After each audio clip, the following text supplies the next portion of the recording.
नमस्कार साथियों, स्वागत है आपका target with Sumit YouTube channel पर। मैं हूं सुमित सिंह। साथियों, यूपी टेट 2025-26 के लिए आज मैं लेकर आया हूं जूनियर लेवल हिंदी 30 बहुत ही महत्वपूर्ण क्वेश्चन आंसर।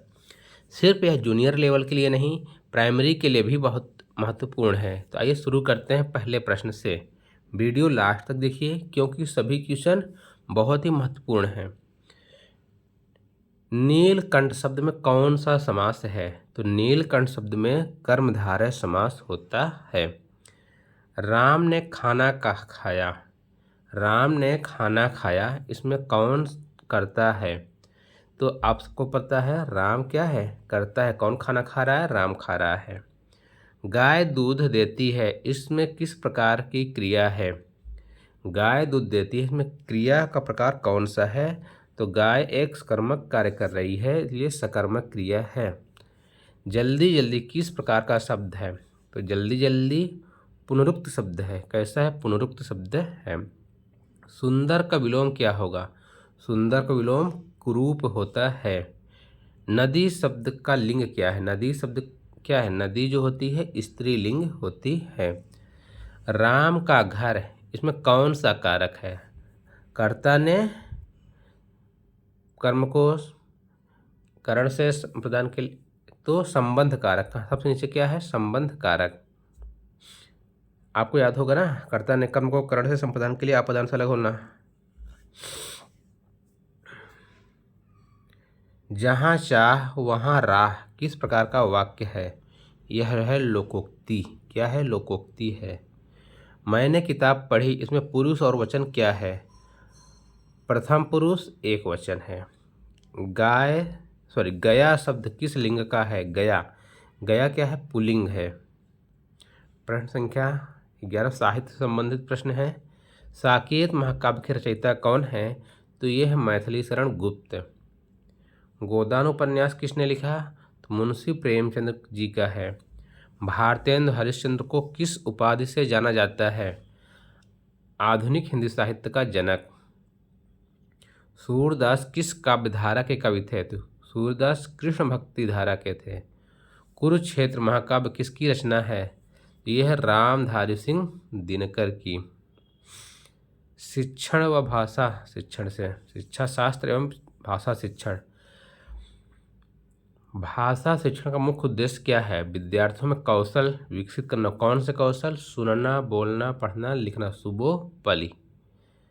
श्रवण, बोलना, पढ़ना और लिखना किसके अंग हैं? भाषा कौशल के। भाषा शिक्षण में सबसे उपयुक्त विधि कौन सी मानी जाती है? तो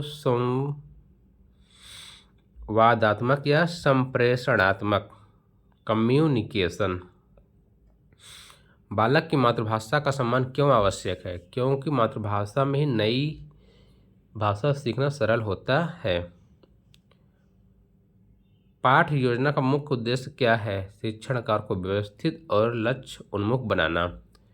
रचनात्मक लेखन बच्चों में किसका विकास करता है? कल्पना शक्ति और अभिव्यक्ति क्षमता का। व्याकरण बच्चों को कैसे पढ़ाना चाहिए? उदाहरण और प्रयोगों के माध्यम से, नियम रटवाकर नहीं। भाषा शिक्षण में खेल आधारित गतिविधियों का महत्व क्या है?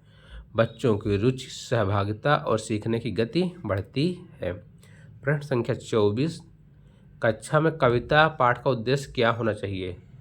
भावानुभूति, उच्चारण, भाषा प्रेम का विकास। मूल्यांकन असेसमेंट क्या उद्देश्य क्या है? विद्यार्थी की प्रगति जानना और शिक्षण को सुधारना।